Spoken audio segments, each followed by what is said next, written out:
Hello what's up guys, today in this video we will see search param in our Next application. Believe me, ये एक ऐसी functionality जिसको अगर आप अच्छे से समझते हो देन गाइस आप एक ई कॉमर्स वेबसाइट बहुत इजीली बना लोगे।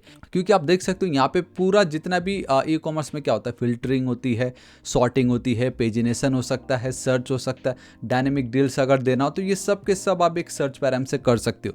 जी हाँ गाइस, सिर्फ एक सर्च पैराम से आपका सारा ई कॉमर्स में जितने भी फिल्ट्रेशन, सॉर्टिंग, पेजिनेशन सब कुछ आप इस्टेब्लिश या बेसिकली हासिल कर सकते हो। तो ये है ना कितना ज़्यादा ऑसम। तो यहाँ पे आप बहुत क्लियरली देख सकते हो। पहले हम डेफिनेशन पढ़ लेते हैं। देखो, नेक्स्ट जेस स्पेशली इन ऐप राउटर, अभी हम ऐप राउटर कर रहे हैं। आफ्टर नेक्स्ट जेस वर्जन 13 के बाद अब ऐप राउटर पे हम काम करते हैं। सर्च पैराम के अनेक ऑप्शनल प्रॉप्स है जो आपको कोई भी फाइल अगर आप क्रिएट करते हो, पेज, तो आपको मिलता है। You can access in a server component, right, और by a loader function to read query parameters directly from the URL. ये बहुत ही ज़्यादा इंपॉर्टेंट है। इसका क्या काम आता है? To read the query parameters.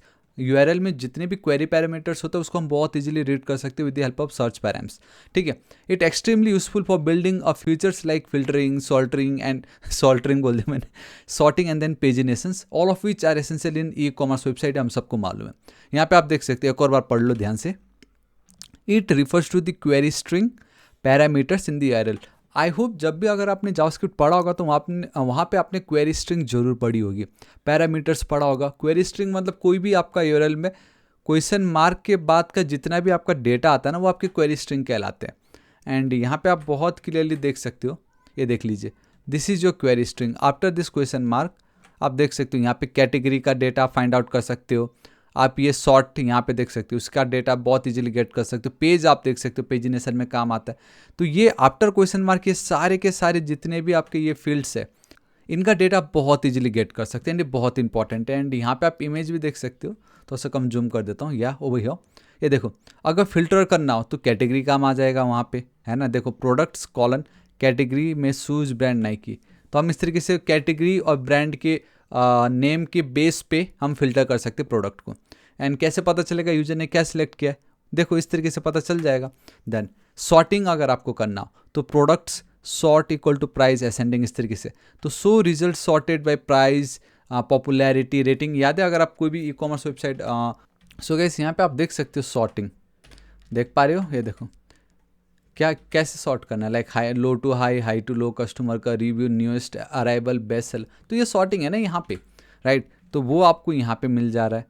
Then we have a pagination जो बॉटम पे होता है। देखो, पेज नंबर कौन सा है, उस पर कितने प्रोडक्ट्स आपको दिखाने हैं, वो देखो। सर्च के लिए देखो कैसे हम यूज़ कर सकते हैं। डायनेमिक डील्स अगर कुछ है तो डील्स जो आपको, आई नो वो आपको दिख नहीं रहा है यहाँ पे, बट कुछ ऐसा था वो। डोंट वरी, ये पीपीटी एंड नोट्स तो मैं बिल्कुल फ्री में आपके साथ शेयर कर ही रहा हूँ। इसलिए गाइस, अभी तक अगर आपने मेरे चैनल थापर टेक्निकल को सब्सक्राइब नहीं किया तो प्लीज़ कर दीजिएगा। दोस्तों के साथ यार वीडियो को लाइक, एंड कुछ भी डाउट आप कमेंट करके जरूर बताइएगा। आपको मालूम है दिस टाइम मैंने पूरा इंटरेक्टिव कोर्स बनाया इसको, आपके हर एक डाउट का रिप्लाई मैं कर रहा हूँ कमेंट सेक्शन में। ठीक है, आई होप आपको आइडिया आ गया कि ये क्या है एंड ये क्यों इतना ज़्यादा यूज़फुल है। एक बार आपको ये पता चल गया तो आप पूरा ई कॉमर्स वेबसाइट ही बना लोगे। तो हम करते try. This is I users. यहाँ पे चल के मैं एक काम करता हूँ, एक फोल्डर क्रिएट करता हूँ, उसके अंदर एक फाइल क्रिएट करता हूँ एंड जिसका नाम मैं रख देता हूँ प्रोडक्ट्स। ठीक है, तो मैं क्या कर रहा हूँ, प्रोडक्ट्स /page.jsx। ये अगर मैं करता हूँ तो इससे क्या होगा कि पहले तो मेरा एक फोल्डर अपने आप बन जाएगा, उसके अंदर एक फाइल बन जाएगा इस तरीके से। तो मैं इसके अंदर चलता हूँ, ठीक है। तो मैं थोड़ा सा जूम कर देता हूँ आप लोगों के लिए।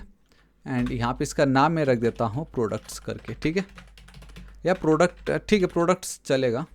एंड ऑलराइट, ठीक है। अब यहाँ पे ना पैराम्स अपनी जगह पे सही नहीं है, यहाँ पे मुझे प्रॉप्स लिखना है, ठीक है।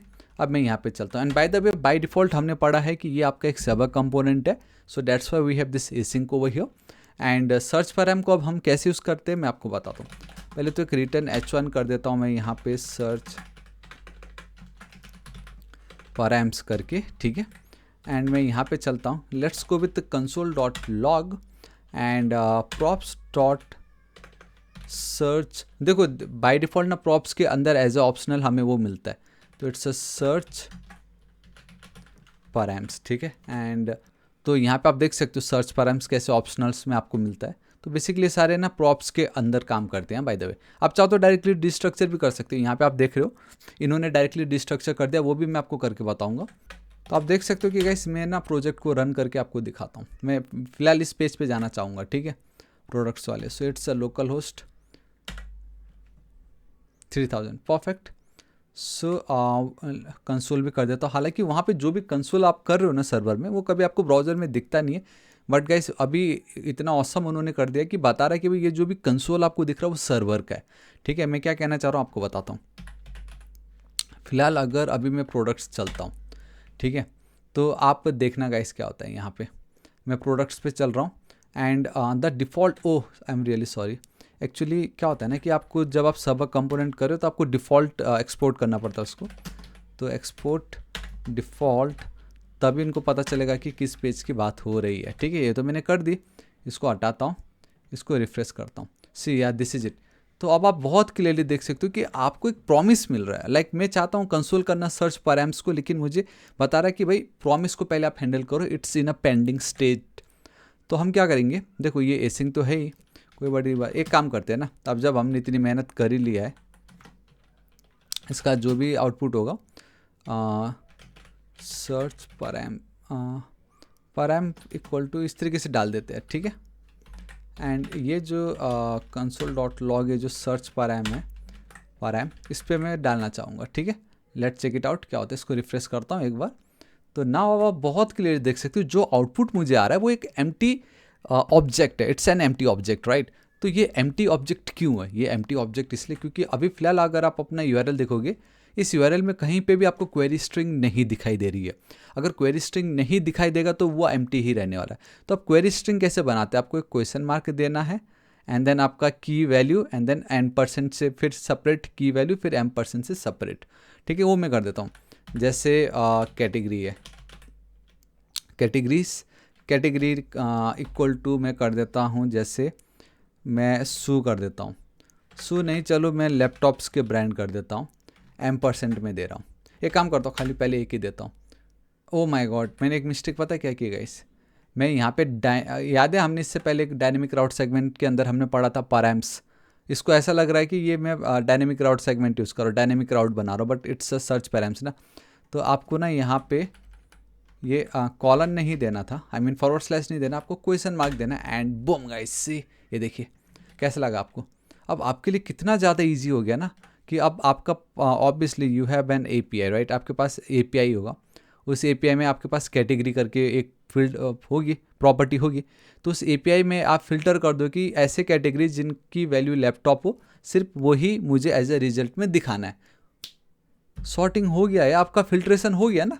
अब उसी तरीके से लेट्स से अब मेरे को जैसे यहाँ पे साइज़ तो कुछ होता नहीं है इसका, क्या क्या बताऊँ, चलो पेज कर देता हूँ मैं, पेज इक्वल टू दूसरे पेज पे जो भी डेटा होगा, ये देखो बेसिकली लैपटॉप्स की कैटेगरी जो मुझे दूसरे पेज पे बेसिकली मेरे सेकंड पेज पे जितने भी लैपटॉप्स है उनका डेटा मुझे दिखाओ। इस तरीके से आप देख सकते हो, आपको कैटेगरी मिल रहा है, आपको पेज मिल रहा है। तो मैं अगर फिर से आपको यहाँ पे दिखाऊं तो आप देख सकते हो, आप फिल्टरिंग कर सकते हो, सॉर्टिंग कर सकते हो, pagination, search and dynamic deals, ठीक है। पेज हो गया, सॉर्ट में चलो प्राइस असेंडिंग बोला है तो वो मैं आपको करके दिखाता हूँ यहाँ पे। जैसे ये भी डाल देता हूँ, sort equal to price underscore ascending, ये देखिए गाइस। और क्या चाहिए आपको बताओ तो ज़रा, ये देखो यही तो है। अब बस आपको इसको रियल लाइफ में यूज़ करना है। तो गाइस एक काम करता हूँ, मैं यहाँ पे चलता हूँ, इस जगह पे मैं इस तरीके से पेस्ट कर देता हूँ। अब यहाँ पे प्रॉप्स के बदले मैं डायरेक्टली इसको डिस्ट्रक्चर कर रहा हूँ और सर्च पैराम्स कर रहा हूँ मैं, ठीक है। इन दोनों की मुझे फ़िलहाल अभी बिल्कुल नीड नहीं है। तो मैंने ये जो सर्च पैराम्स लिखा, ये अगर ये एग्जिस्ट करती है तो उसकी जो कैटेगरी की वैल्यू होगी वो इसमें ऐड कर दो, एल्स बाय डिफ़ॉल्ट ऑल रहेगा। और ऑपरेटर ना, सर्च पैराम्स में sort and then dot page, and इतना होने के बाद मैं इसको नहीं, इसको रिटर्न करना चाहूँगा। तो कुछ इस तरीके से आपको यहाँ पे वैल्यू मिल रही होगी, ठीक है। तो मैं यहाँ पे चलता हूँ, अब इसको एक बार मैं हटाता हूँ, इसको मैं एक बार रिफ्रेश करना चाहूँगा कि इन्होंने मुझे डेटा बराबर दिया, showing laptop products sorted by price ascending and page is 2।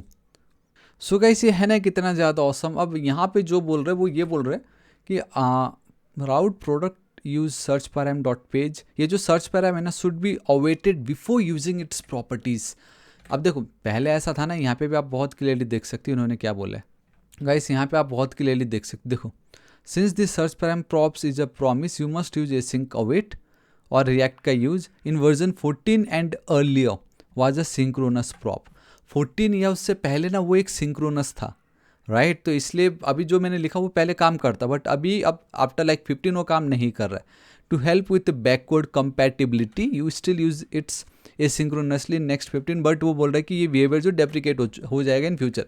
तो बस करना कुछ नहीं है गाइस, यहाँ पे बेसिकली आप ये जो है ना, आप इसको पहले वेट करके एक जगह पे डाल दो। एक काम करो, ये कर दो, ये कर दो। अब सर्च पैराइन मिल गया आपको, है ना।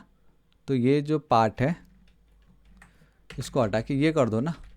तो बात तो एक ही, मैंने पहले उसको अवेट किया, फिर जो भी है अब मैं उनकी प्रॉपर्टी को एक्सेस कर रहा हूँ, ठीक है।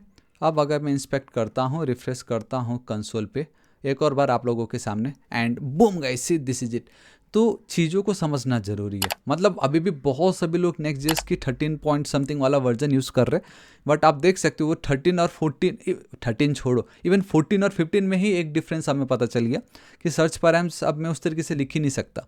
लाइक ये अब आपका प्रॉमिस रिटर्न कर आपको अवॉइड करना ही पड़ेगा, एंड डेप्रिकेट हो गया ये फ्यूचर। अगर अभी हमने जो थोड़ी देर पहले किया था वो अगर आप करते हो तो आई नो आपको वो इतना शायद मे बी आइडिया ना चला हो, बट फंडा बस यही था कि सर्च पैराम्स को पहले आपको अवॉइड करना पड़ेगा, ठीक है। उसके बाद उसकी जो भी प्रॉपर्टी है आप उसको एक्सेस कर सकते हो, उसका मतलब ये था। तो मैंने ये कर दिया, मेरा काम हो गया। And this is how you can deal with e commerce website, क्योंकि सब कुछ आपको यहाँ पे डेटा आ गया। खाली अब इसको आपको फिल्टर यूज़ करते रहना है, जो भी आपका एपीआई होगा, ठीक है, ई कॉमर्स का।